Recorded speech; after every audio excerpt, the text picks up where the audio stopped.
নমস্কার।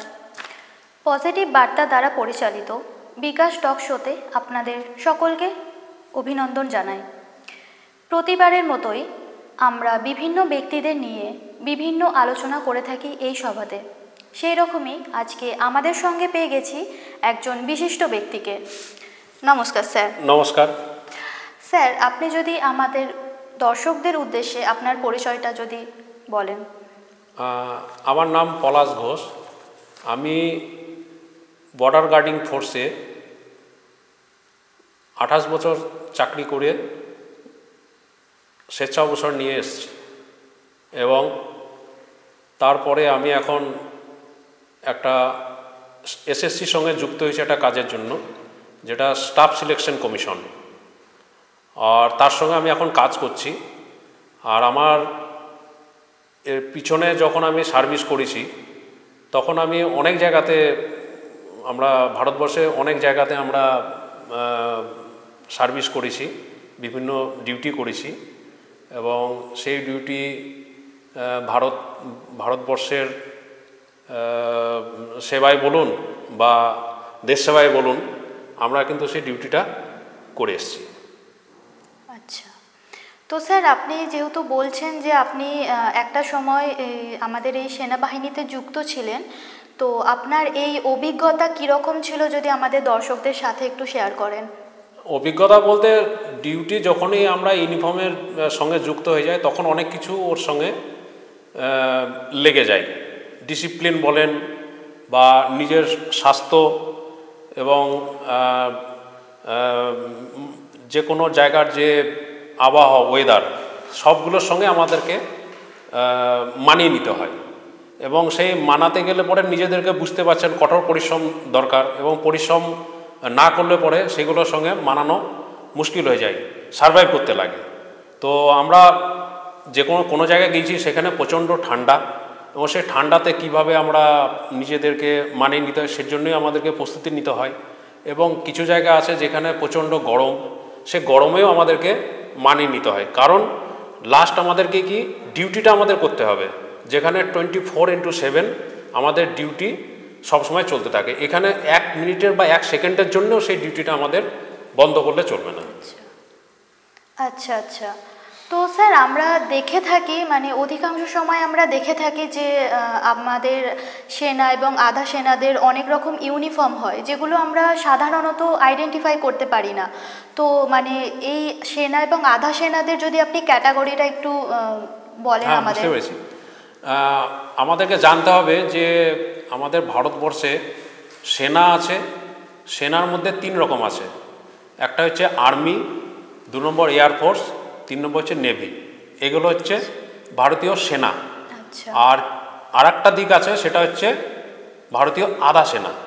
আধা সেনার মধ্যে অনেকগুলো পড়ে, যেমন সিআরপিএফ, সিআইএসএফ, বিএসএফ, এসএসবি এবং আরও আছে 2-1টা। তো এদেরকে ইউনিফর্মগুলো চিনতে গেলে পরে শুধু ইউনিফর্মের দিক দিয়ে দেখলে আপনি চিনতে পারবেন না। ওগুলোকে চিনতে গেলে প্রথমে দেখবেন যে তাদের শোল্ডার ব্যাচটা, যদি আপনারা শোল্ডার ব্যাচটা একবার ফলো করেন, মানে শোল্ডার ব্যাচের 2 দিকেই যে ডিপার্টমেন্টের থাকবে সেটার একটা লোগো থাকে, লোগো না ওটাকে কি বলছে আপনার, লেখা থাকবে, ব্যাচ, একটা ব্যাচ থাকবে। সেই ব্যাচটাতে অনেক সময় তার ডিপার্টমেন্টের, যে ডিপার্টমেন্টের সেই ডিপার্টমেন্টের নাম লেখা থাকবে। যেমন ধরুন যদি আর্মি হয়, আর্মির বিভিন্ন ক্যাটাগরি আছে এবং সে আর্মির ওই ক্যাটাগরিগুলো ওইগুলো লেখা থাকবে। তারপরে এয়ারফোর্স হলে পরে এয়ারফোর্সের নাম লেখা থাকবে, আর নেভি হলে পরে নেভি লেখা থাকবে। এটা একটা দিক। তেমনি আধা সেনার মধ্যেও যদি আপনি বিএসএফ দেখেন, ওখানে অনেক সময় ইংরেজিতে লেখা থাকবে বিএসএফ, আর যদি হিন্দিতে থাকে তাহলে দেখবে সীমা সুরক্ষা বল, সু ব। তেমনি এসএসবি যদি দেখেন সশস্ত্র সীমা বল, আর যদি ইংলিশে থাকে তাহলে দেখবেন এসএসবি, আর যদি হিন্দিতে থাকে তাহলে থাকবে সশিব, সশস্ত্র সীমা বল। তো এগুলো, আর সিআরপিএফ যদি হয় সিআরপিএফ থাকবে, কিংবা হিন্দিতে থাকবে কেন্দ্রীয় রিজার্ভ পুলিশ, কে রি ব।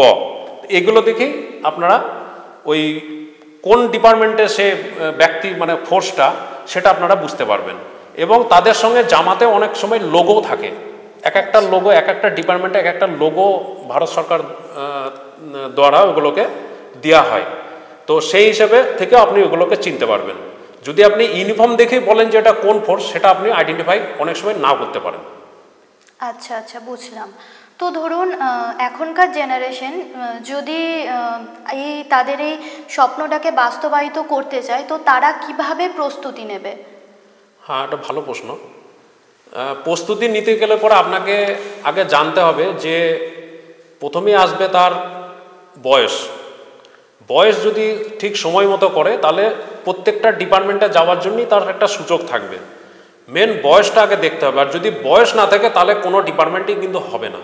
এক একটা ডিপার্টমেন্টের এক এক রকম ক্রাইটেরিয়া আছে। ভারতীয় সেনার জন্য একরকম ক্রাইটেরিয়া আছে, আধা সেনার জন্য একটা ক্রাইটেরিয়া আছে। সেই ক্রাইটেরিয়াগুলোকে প্রথমে ফলো করতে হবে। তারপরে সে কীভাবে সেই এক্সামটা দেবে, তাদের প্রথম স্টেজ থাকবে, সেকেন্ড স্টেজ থাকবে। এখন ভারতীয় সেনার জন্য অগ্নিবীর একটা প্রকল্প শুরু করেছে ভারত সরকার। সেগুলোতে যেতে গেলে পরে অগ্নিবীরের মধ্যে যে ক্রাইটেরিয়াগুলো আছে, আপনি বিভিন্ন জায়গাতে আপনি সেইগুলো পেয়ে যাবেন। সেগুলো কোনো নিউজ পেপার হোক বা ইউটিউব হোক বা টিভি চ্যানেল হোক, এখন ওই বা ইন্টারনেট হোক, সেখান থেকে আপনি এগুলো জানতে পারবেন।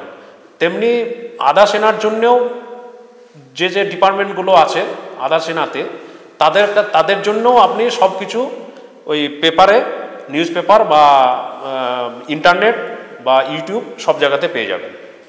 আচ্ছা, তো স্যার আমাদের এই জেনারেশন বা স্টুডেন্টরা ধরুন তাদের স্বপ্ন বাস্তবায়িত করতে চাইছে, ঠিক আছে, যেটা আপনি একটু আগেই বললেন। তো তারা কিভাবে তাদের মাইন্ড সেট আপটা করবে যাতে তাদের পরবর্তীকালে কোনো রকম সমস্যার সম্মুখীন না হয়? হ্যাঁ, মাইন্ড সেট আপটা তাদেরকে প্রথমেই করতে হবে। এখানে কিছু ধাপ আছে, যে কোনো এক্সামের জন্যে কিছু ধাপ আছে। সেই ধাপগুলোকে একটা একটা করে পেরোতে হবে। এমন নয় যে এখন অনেক চেঞ্জ হয়ে গেছে। আগে কি হতো, আগে একটা জায়গাতেই তার পুরো ওই মানে এক্সাম প্রক্রিয়াটা কমপ্লিট হয়ে যেত। কিন্তু এখন কি করেছে, এক একটা স্টেজ করে দিয়েছে। প্রথম স্টেজেই তাকে অ্যাপ্লাই করলো। অ্যাপ্লাই করার পরে তাকে দেখতে হবে যে এক্সামটা কবে হচ্ছে, সেটা ফলো করতে হবে। এবং সেই এক্সামটা হলো, এক্সাম আসার জন্যে সবথেকে সমস্যা যেটা আমি এখন কিছুদিন থেকে দেখছি, যে ছাত্রছাত্রী যারা এক্সাম দিতে আসছে, তাদের কারোর নামের স্পেলিং ভুল থাকছে, বা তাদের ডেট অফ বার্থ, জন্ম তারিখ ভুল থাকছে, কিংবা দেখা গেছে তাদের যে আইডেন্টিটিটা নিয়ে আসছে সেখানে বাচ্চা বয়সের ছবি, এবং বাচ্চা বয়সের ছবি আর এখনকার ছবি, এবার মনে করুন 10 বছর আগের যে ছবিটা হয়তো আধার কার্ডে বা প্যান কার্ডে দেওয়া আছে, এবার এখনকার ছবির সঙ্গে সেই ছবিটা মিলছে না। কিন্তু তখন সেটা কি হচ্ছে, সে রিজেক্ট হয়ে যাচ্ছে, এবং তার কি হচ্ছে 1 বছর বা 2 বছর তার ল্যাপস হয়ে যাচ্ছে। মানে নেক্সট এক্সাম কবে হবে সেটার জন্য ওদের সমস্যা হয়ে যাচ্ছে। ওর জন্যে তারা মাইন্ড সেট আপটা যখনই মানে কোনো এক্সামের জন্য প্রস্তুতি নেবে, এবং সে ডকুমেন্টসগুলো যেন সব ঠিক থাকে।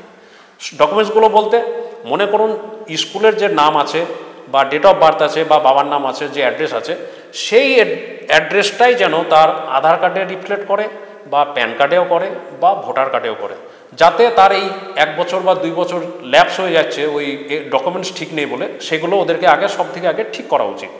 এবং সেইগুলো যদি ঠিক থাকে তাহলে ধরুন তার ওই ল্যাপসটা হবে না, তাহলে সে এক্সামটা দিতে পারলো। তারপরে এক্সামে যদি পাস করে, তারপরে সে তৈরি করলো তার ফোর্সের জন্য, তো আপনাকে তো ফিজিক্যাল দেখাতেই হবে, এবং ফিজিক্যাল দেখাতে গেলে আপনাকে ফিট হতে হবে, এবং ফিট থাকতে গেলে আপনাকে শরীরের মধ্যে অনেক কিছু তাকে এক্সারসাইজের মধ্যে থাকতে হবে। এক্সারসাইজের মধ্যে যেমন ধরুন রান করতে হবে, এবং তারপরে তাকে হাই জাম্প, লং জাম্প করতে হবে। এই সমস্ত বিষয়গুলো তাকে তৈরি থাকতে হবে। তারপরে হবে আপনার ভাইবা হয়ে গেল, এবং ভাইবা ইন্টারভিউ, এবং ইন্টারভিউ যাওয়ার জন্য তাকে একটা প্রস্তুতি নিতে হবে। এবং সেই প্রস্তুতিগুলো সে এখন নিজের থেকে কিভাবে নেবে, এখন তো ইন্টারনেটের দুনিয়া, সব জায়গাতে সে পেয়ে যাবে। আবার ধরুন মোবাইলও পেয়ে যাবে, বা সে কোচিং নিতে পারে।